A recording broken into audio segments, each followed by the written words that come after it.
Vous est-il déjà arrivé de parler à quelqu'un et d'avoir l'impression que vos mots se perdaient dans le vide?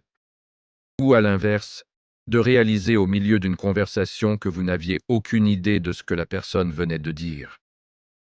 Ces moments de déconnexion sont frustrants et malheureusement bien trop courants dans nos vies pressées.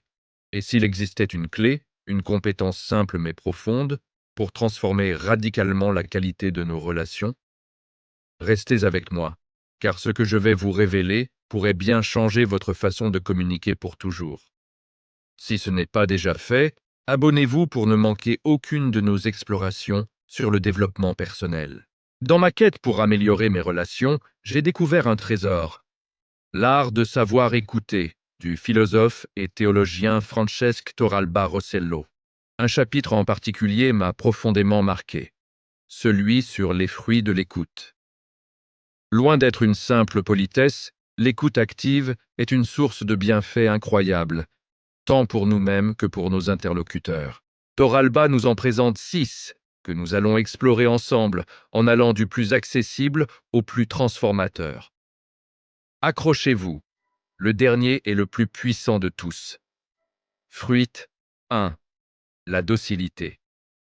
Le premier fruit, le plus fondamental, est la docilité. Attention, ce mot n'a rien à voir avec la soumission. La docilité, ici, c'est l'humilité de l'apprenant. C'est se rendre disponible à l'enseignement de l'autre. En écoutant vraiment, nous admettons que nous ne savons pas tout, que chaque personne que nous rencontrons, peu importe son âge ou son statut, a quelque chose à nous apprendre.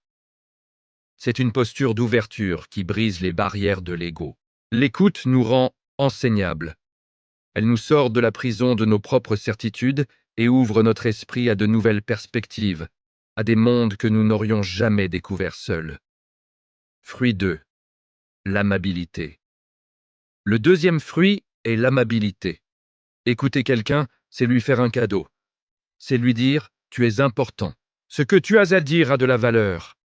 Tu mérites mon temps et mon attention. Dans un monde où tout le monde se bat pour avoir la parole, offrir une écoute silencieuse et attentive est un acte de générosité rare et précieux. C'est une forme d'hospitalité de l'âme. Cette amabilité ne demande aucun effort matériel, juste une présence.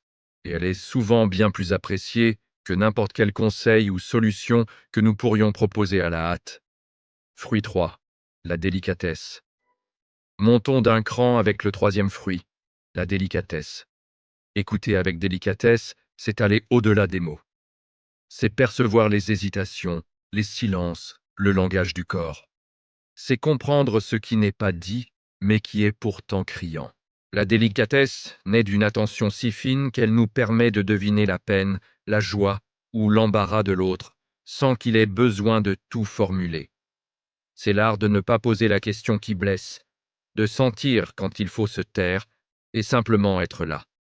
Cette compétence affine nos interactions et les rend profondément humaines et respectueuses.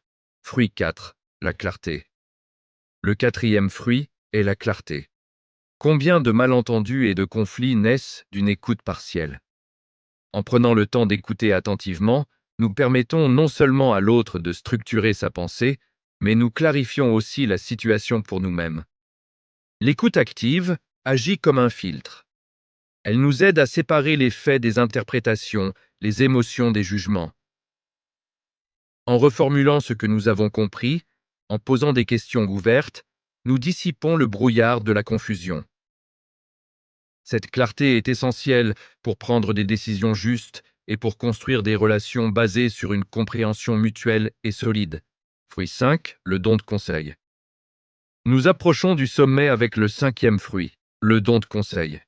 Nous avons tous ce réflexe de vouloir réparer les problèmes des autres en leur donnant immédiatement notre avis. Mais un conseil donné trop tôt est souvent un conseil inutile, voire blessant.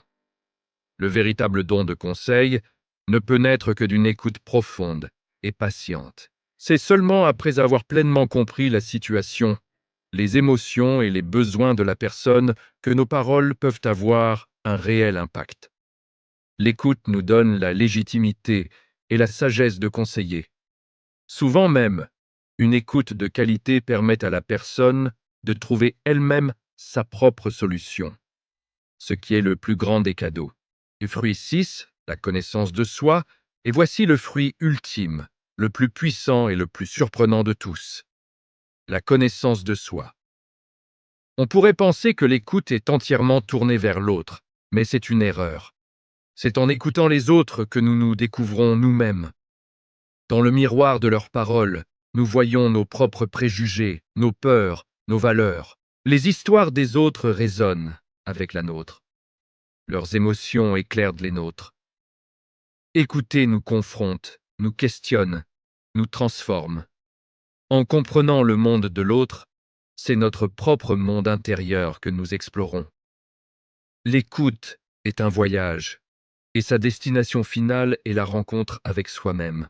Docilité, amabilité, délicatesse, clarté, don de conseil et connaissance de soi. Voilà les 6 fruits magnifiques que nous promet une écoute véritable. Cultiver l'art de savoir écouter, c'est bien plus qu'une technique de communication. C'est un chemin de vie, une voie vers des relations plus authentiques et une plus grande sagesse intérieure.